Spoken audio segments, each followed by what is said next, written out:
অনেকে ধারণা করে গরুর মাংস খেলেই বুঝি শরীরের অনেক বড় ক্ষতি হয়ে যাবে। গরুর মাংসে প্রচুর কোলেস্টেরল থাকায় অনেকেই এটি এড়িয়ে চলে। পুষ্টিবিদদের মতে গরুর মাংসে যেমন ক্ষতিকর দিক আছে, তেমনি এই মাংস শরীরের অনেক উপকারেও আসে। কেননা গরুর মাংসে যতগুলো পুষ্টিগুণ আছে তা অন্য কোনো খাবার থেকে পাওয়া একটু কঠিন হয়ে যায়। এখন এই মাংস আপনার জন্য ক্ষতিকর হবে নাকি উপকারী তা নির্ভর করবে আপনি কতটুকু নিয়ম মেনে খাচ্ছেন ও কি পরিমাণে খাচ্ছেন।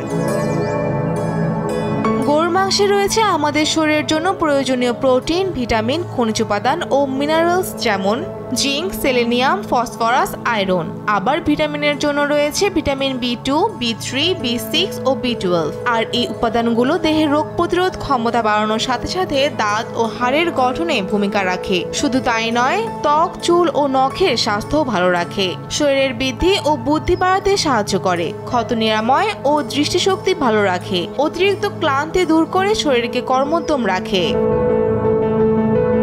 এছাড়াও ডায়রিয়া প্রতিরোধে সাহায্য করে, রক্ত স্বল্পতা প্রতিরোধ করে, খাবার থেকে শক্তি যোগান দেয়, অবসাদ, মানসিক বিভ্রান্তি ও হতাশা দূর করে।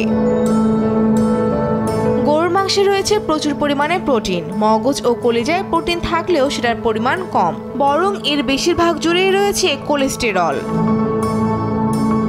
পুষ্টিবিদদের মতে প্রতিদিনের প্রোটিনের চাহিদা নির্ভর করে একজন মানুষের ওজনের উপর। আবার মেয়েদের মাসিক চলাকালীন বা গর্ভবতী অবস্থায় স্বাভাবিক পরিমাণের তুলনায় দ্বিগুণ পরিমাণ প্রোটিন প্রয়োজন। ব্রিটেনের স্বাস্থ্যসেবা বিভাগ জানায় প্রতিদিন 70 গ্রামের বেশি ও সপ্তাহে 500 গ্রামের বেশি প্রোটিন খাওয়া উচিত নয়।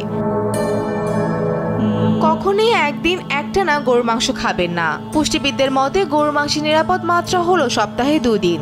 তবে আপনি যদি হৃদরোগ, হাইপার টেনশন, ডায়াবেটিস বা কিডনি রোগে আক্রান্ত হন তাহলে অবশ্যই ডাক্তারের পরামর্শ নিয়ে খেতে হবে। একটি মুরগির ডিমের কুসুমে 190 গ্রামের ভালো কোলেস্টেরল থাকে, যা চর্বি ছাড়া 210 গ্রাম গরুর মাংসের সমান। সুতরাং গরুর মাংস মানেই যে অনেক বেশি কোলেস্টেরল, এই ধারণা থেকে বের হয়ে আসতে হবে। মাংস কতটা নিরাপদ সেটা নির্ভর করে আপনি সেটি কিভাবে রান্না করছেন তার উপর।